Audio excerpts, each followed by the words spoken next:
What the buyer didn't understand, and maybe he didn't ask the right question, but the listing agent was not obligated to answer anyway because they can't give advice, is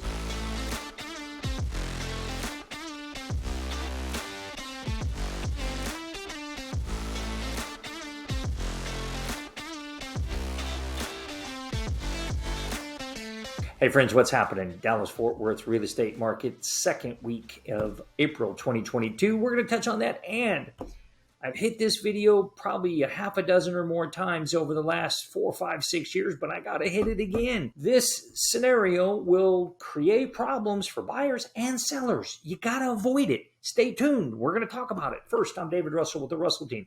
Thank you for watching this brief video in our video series about buying, selling, and owning real estate. So, hey, like this video, subscribe to our YouTube channel, check us out on Facebook, check us out on Instagram. All of those links are here. It'll be put down in the comments, so check us out. If there's anything we can do for you regarding buying, owning, selling real estate, private owned or investment property, call, text, or email us. That's what we're here for, is to help you.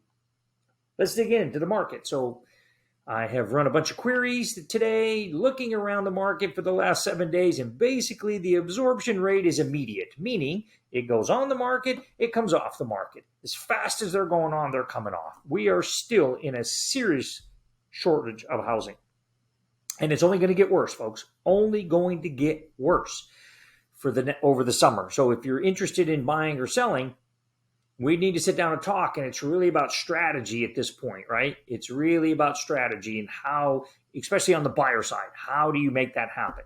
And sellers, if you're interested in knowing what the market will bear for your home, wow, it's crazy. Call, text, or email me, and we'll look at it. But I want to transition over to the other topic, my little rant today. I've done this video multiple times about intermediary without appointees, dual agency, double agent. I like to call it double agent. And this typically happens when a buyer goes into an open house or sees a home for sale. They call the listing agent. They want to see the house. They love the house. They want to submit an offer. They ask the listing agent, hey, we don't have an agent. Can you write the offer for us? Well, of course I can.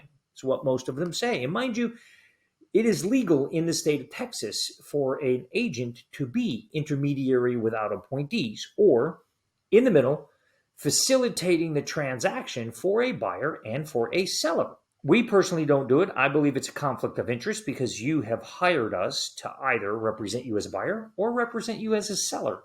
And in this particular situation, the buyer goes into a home, it's on open house, loves the house, and says, hey, I want to buy this house.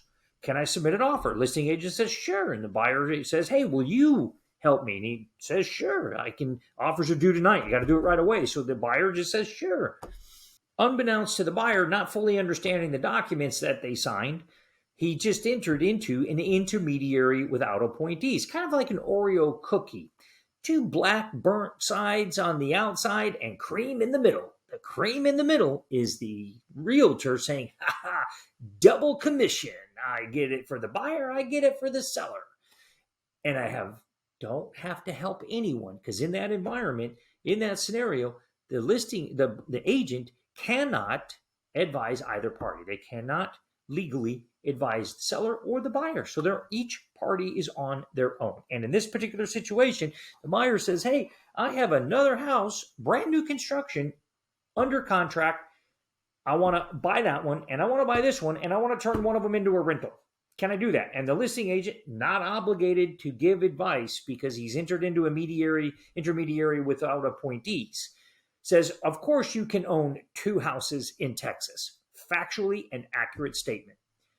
What the buyer didn't understand, and maybe he didn't ask the right question, but the listing agent was not obligated to answer anyway because they can't give advice, is, can I own 2 houses and one of them be turned immediately into a rental in these neighborhoods? That's a different question. So the house that was pre-owned cannot be turned into a rental immediately. HOA has some rules about that. And the other home being constructed cannot be sold. The builder does not sell to investors. And the HOA has a bylaw in there. You have to live in the house for 1 year before you can rent it when it's brand new. So you can't. So a homeowner can't come in and just immediately rent it out. So the buyer is not able to rent either one of these immediately upon closing. Listing agent, or here intermediary without appointees, not obligated to answer that question, says, yes, you can own 2 houses in Texas. Buyer goes under contract with 1. Now he's under contract with 2. And he can't own one of them as a rental because it's a brand new contract. What does he do? So right now, he closed on the pre-owned. Now he's got this new construction out there that's supposed to close here in about another month or so. What does he do with that contract? The contract's going to dissolve. The question is, does the builder give him a refund of all of his earnest money? Is he going to lose earnest money and all of the due diligence that he's paid? In this particular case, I believe there was an inspection, a phase inspector. I'm not real clear on that, so don't quote me on that. But they definitely have earnest money down. Are they going to get that back? I don't know. It obviously was an uncomfortable situation for the buyer. Could have been totally avoided, and it may cost him thousands and thousands and thousands of dollars. Whenever you as a buyer or a seller go into a contract that is intermediary without appointees, meaning there is one agent in between 2 parties, someone invariably loses. Someone doesn't get the best price or the most money. I've seen it hundreds and hundreds of times. I've researched it hundreds of times where I've known of dual agency, intermediary without appointee transactions, and I look at them and somebody grossly overpaid. Now, this is back in before we hit this crazy market. Or they didn't get what they could have gotten for the house. Moral of the story is, be careful out there. I never recommend that you do intermediary without appointees. I don't do it just as a course of business. I don't recommend you as a consumer do it unless you are an ex-realtor or you are extremely knowledgeable in how to navigate this process and all the little pitfalls.